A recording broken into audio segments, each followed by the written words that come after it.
This is Sherita Herring with Beverly Hills to Barnyard. You're listening to the WCEG Network on WCEGTalkRadio.com or watch us live on your smart TV, YouTube, and the WCEG Network. We're the worldwide community empowerment group where we speak life into the community. Like WCEG on Facebook, follow on Twitter or Instagram at WCEG_talk_radio and at WCEG Network. Last but not least, the topics and opinions are those of the show hosts and guests and not the WCEG Network. Thank you so much for your support.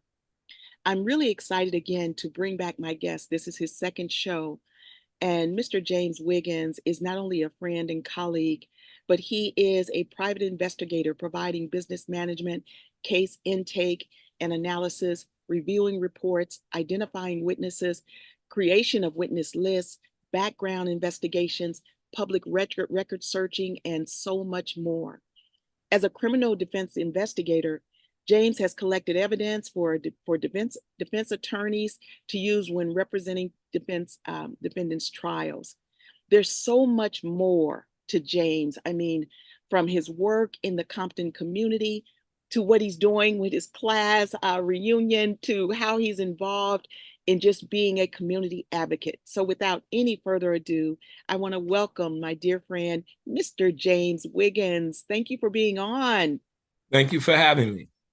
I'm so excited to have you on again today, James, because anytime you and I get into conversations, it just spans so much. I already know that I'm going to have to bring you back for a third time. But I want to get into right now what you do with your investigative work.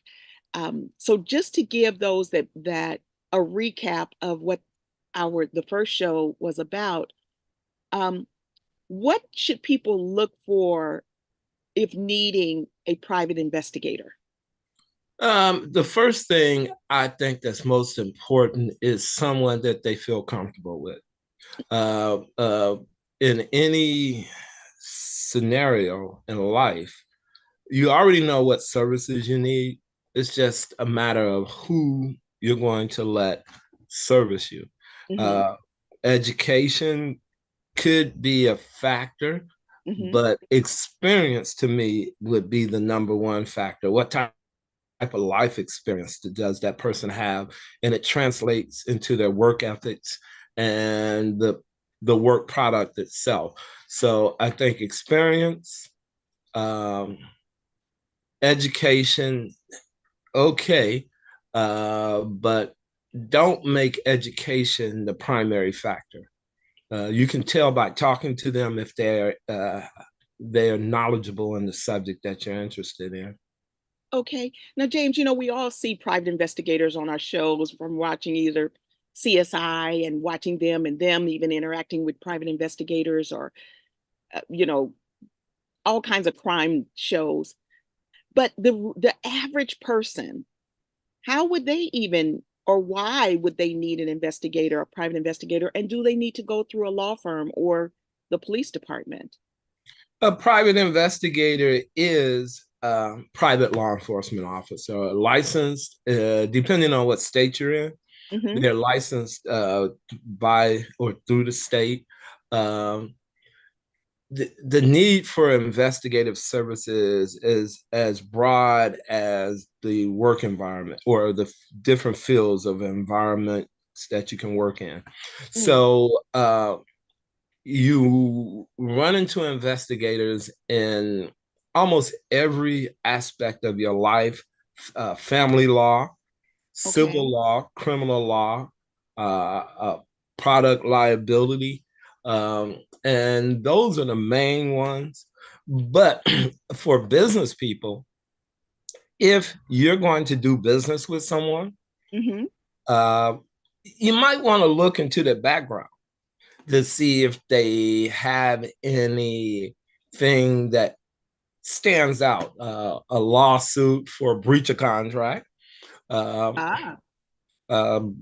Family law, if they've been in dispute with someone, doesn't necessarily disqualifies them. But if you look into that, you could see, based upon the way the person's dealing with you now, if that's carrying over, and if that carryover isn't a clear sign of maybe temporary dysfunctional attitude, not just an attitude, but Mhm. mentally, emotionally, spiritually out of sync.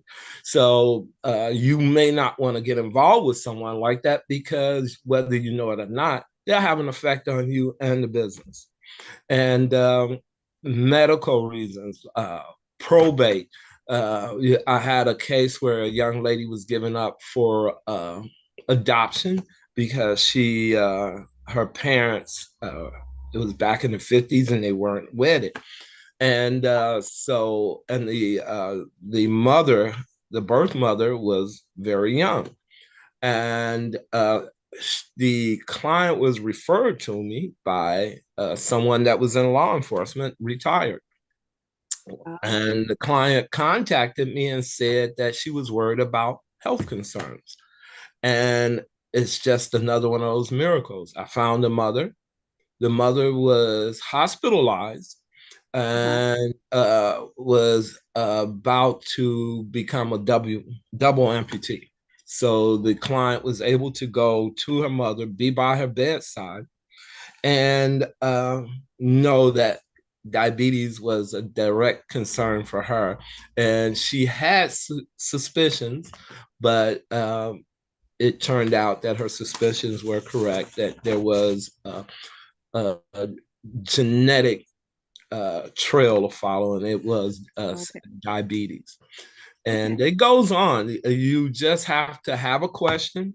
Uh, Private investigators are the descendants of bounty hunters, or Oh. yeah. So when you look, Mhm. that's what one of the things that caught me is growing up as a kid. I used to watch these TV shows, and Uh-huh. before the Rockford File, bounty hunters, the Pinkertons who protected Lincoln were actually private investigators. So How they have, young were you, James, when you first realized that you had this as an interest? well, I would say giving give it back to where it came from, God, because my grandmother was on the mother's board in a missionary Baptist church, and I was her shadow. And she worked in the kitchen. She worked going around to people's homes. So that's where I get the public servant thing from, I think. Uh-huh. About Uh, how old were you then?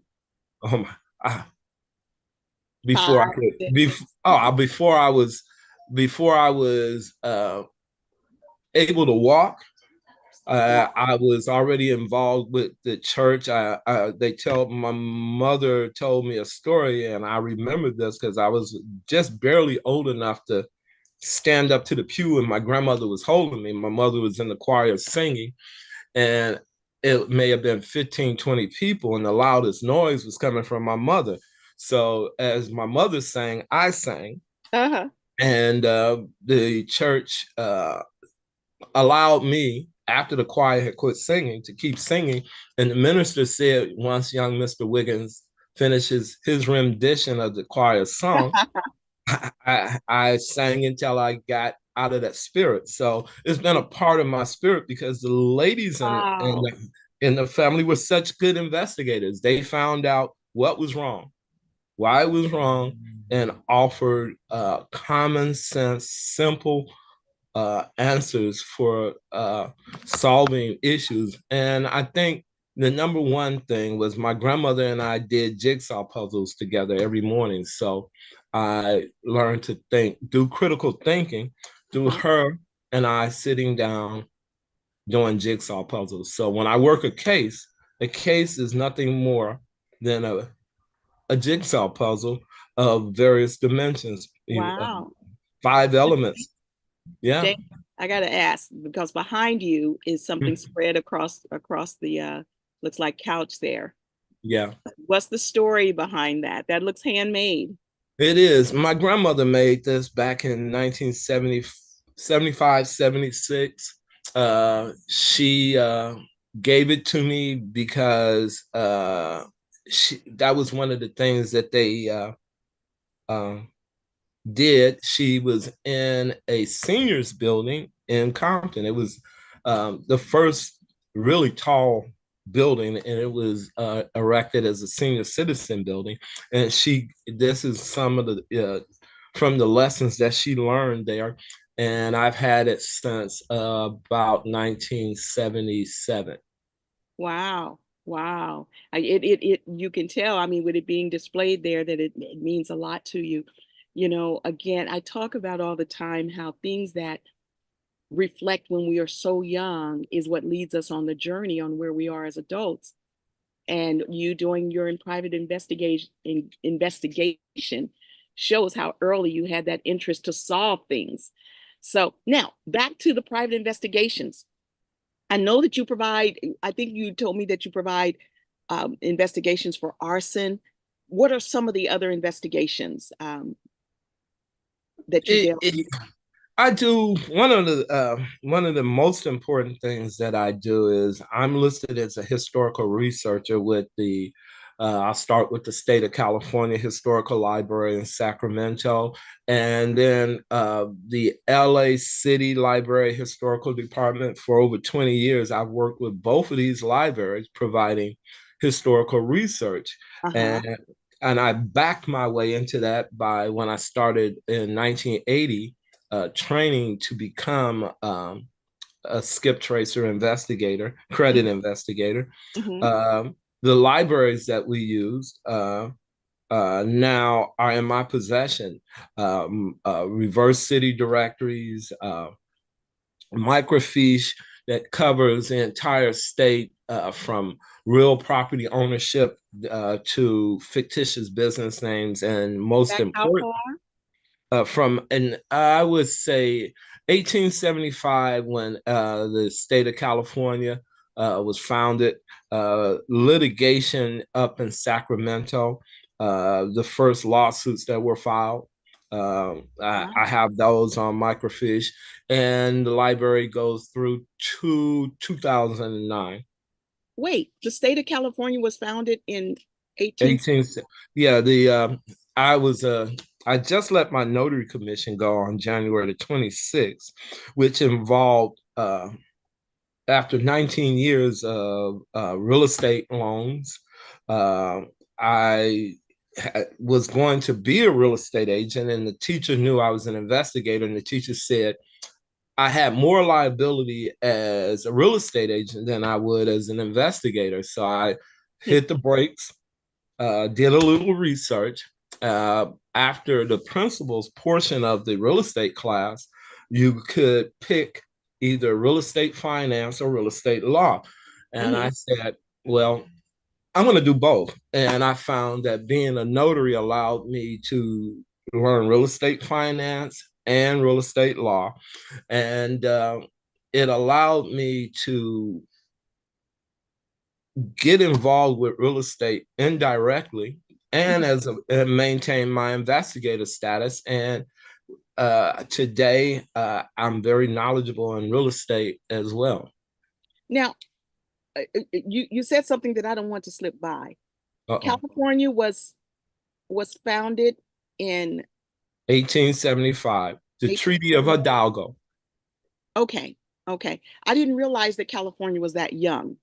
Yeah, it was it belonged to Mexico at the time, Mm-hmm. and I know the story of John C. Fremont. The city of Fremont, California, is named after him, and he and Kit Carson uh, created a little disturbance, which caused the people in the state to ask for their freedom away from Mexico. And the United States of America kindly assisted them in that endeavor right after, I would say, sometime right after the Alamo, not too far after that. Oh, okay, okay. Now, so your investigative work, if you are investigating like for liability or even pre-employment hiring, um, Now, I don't know if you want to talk about cost, but suppose someone needs you. Is it affordable to have a private investigator for just a regular person? I say yes because honestly speaking, when I first started, I had a partner. He knew everything that I did, how I did it. He learned the same way. So the two of us would go out and do things that other people charged it. So if we did it for 500, somebody else was doing it for 5,000, 10,000. That Okay. was, so we've always considered ourselves, this is the unofficial name, budget investigations. And Okay. that's because we fit the budget of the people we were investigating for. Well, now And, let's provide something real quick. So mm-hmm, someone may have to go. So James, if someone is listening to you, mm-hmm. they would like a budget investigations or at least inquire about it. How do they reach you? Well, you can call me at my business phone number is 323 464 5208. And I would say that my email, I'm going to give my personal email because I think uh, a lot of times they need to speak with someone, and it has to have the personal touch. If I send it to my business email, that's fine. But the personal touch is JM underscore Wiggins, WIGGINS at yahoo.com. Okay. JM underscore Wiggins with two G's, Wiggins at yahoo.com. And repeat your phone number one more time. It is 323 464 5208. Great, great. So you investigate workers' compensation, wrongful death, probate, traffic accidents, right? Yeah, with the workers' comp, I'm just as a notary, I retired my notary commission, Mhm. and I will help in any area I can. Least like area is family law because the emotional trauma, but based upon the needs, I can come in and do background, public record searching, Mhm. no surveillance. I won't surveil anyone.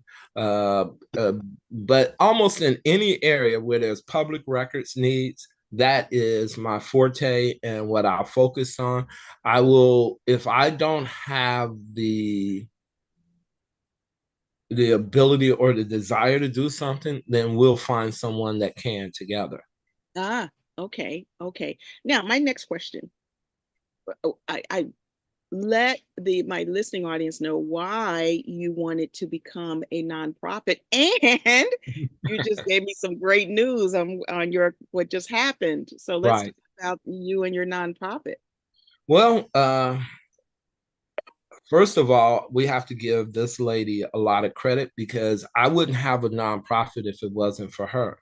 Uh, I back in the early 2000s, I took a grant writing class under her, and I was looking for the formula to write a business plan.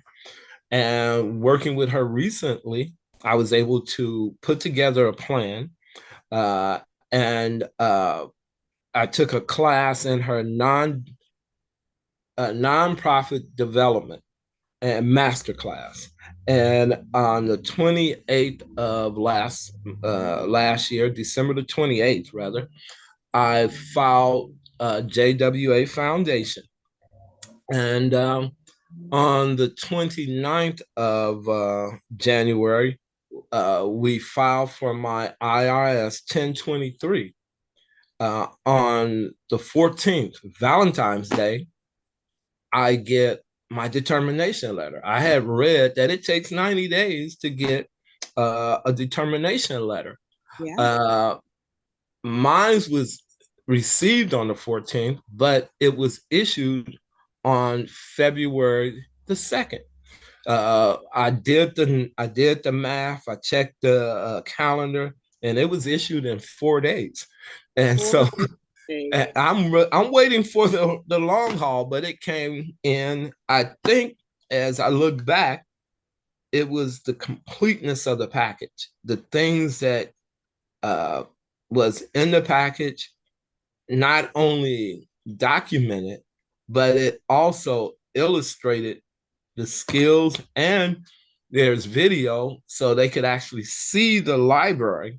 And Mhm. it's for my historical library, and that is unbelievable. And I think what's important about me being nonprofit is I was telling this attorney the other day, I said, when you think of me, you see me as an investigator. Uh, I talk about other things, but they're only things I talked about. Mhm. Today, uh, my grandmother taught me that anything I can conceive, I can achieve. So I have no ceiling, but that I place upon myself. I don't limit myself. And the Mhm. nonprofit has created this this dream machine. So a lot of people that I've been in contact with know that if they come up with a project and we put it on paper and develop it, I help create the budget, show why that project is needed. Mhm. And that is the beginning of a business plan. And by the time we finish, we have a complete business plan. So for me, the education that has been afforded me through you is that I now know how to prepare a business plan. And Mhm. most importantly, is the budget, how to put together a budget and research the rest of the information.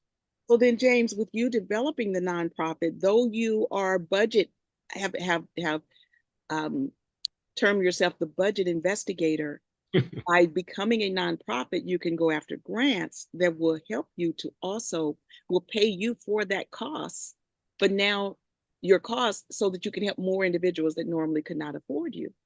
Right.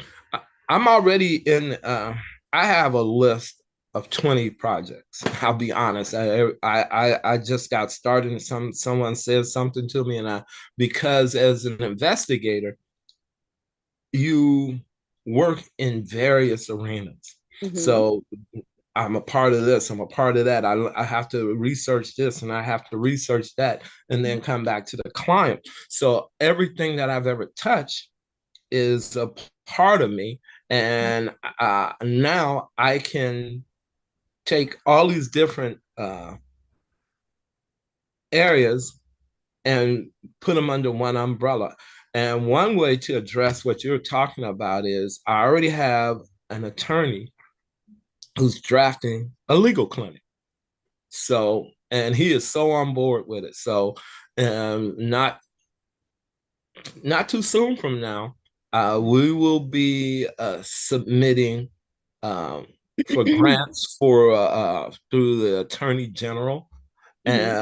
for domestic violence and other educational programs sponsored by the state attorney general. And once I get more time, I will be looking for more grants to apply for. So we will have a fully functional legal clinic.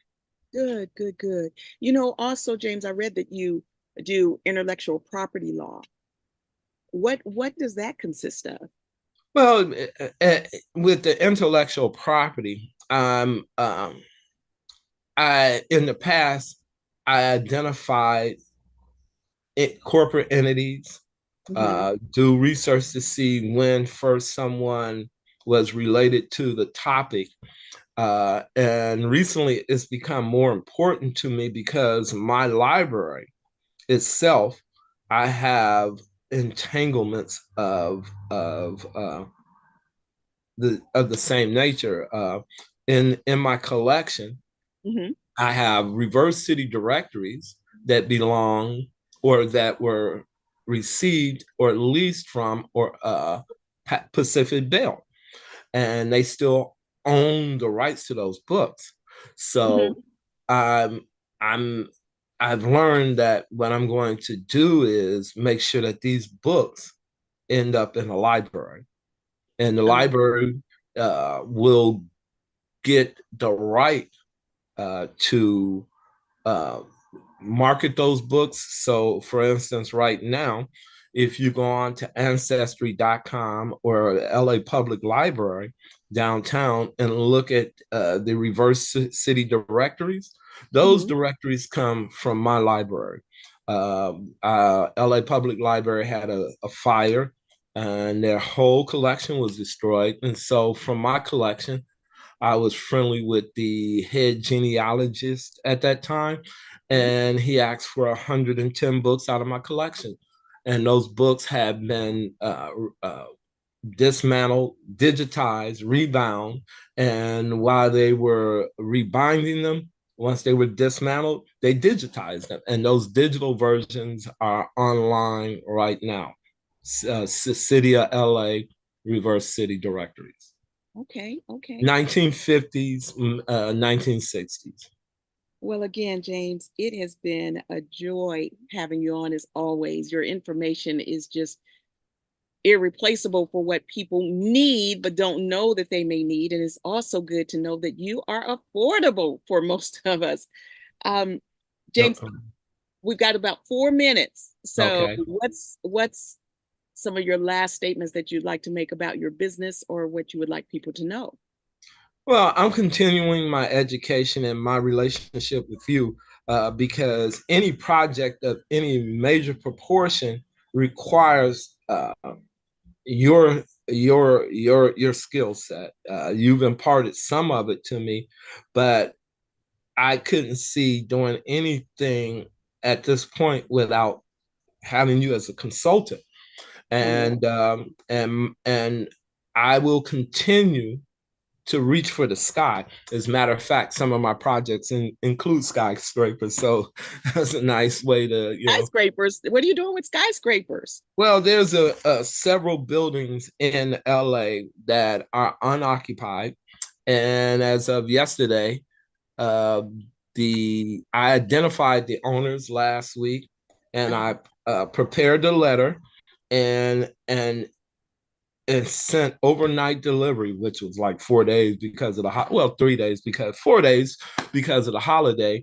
And those owners or managers received a letter from me asking them to allow the projects to go nonprofit versus a for-profit, cost overruns, uh, and no public involvement created disasters for them. So I have reached out and asked that these buildings be connected with a young nonprofit and make the projects community based. Yeah. And I have some good ideas about how to do that. And I think once people see how I approach these projects, they will be able to start utilizing some community uh, services in a lot more of the projects in different ways. Okay. Well, again, James, I want to thank you so much for being on with me. Repeat your phone number one time, please. The telephone number, it is now JWA Foundation. Telephone number. Yeah, and that is 323-464-5208. Great, great, great. James, thank you so much for being on. You will be back. Thank you. I look forward to coming back. Thank you. Again, this is Sherita Herring with Beverly Hills to Barnyard. There's so much more coming, and I hope that you guys will continue to chime in. Also, go to my website at philanthropyalliance.org. Check out what's coming up between our grant writing master classes, like James was speaking of, my nonprofit masterclass, where he got his approval in less than 5 business days. Don't let anyone tell you that that's not possible, because it's all about having the paperwork completed correctly. Also, I am going to be offering a board development and corporate governance class coming up. Many of us don't know how to work with our boards. Many of you serve on boards and really don't know how to be the best board member. So again, go to my website at philanthropyalliance.org. Should you have any questions, feel free to call me at 501-499-6171. 501-499-6171.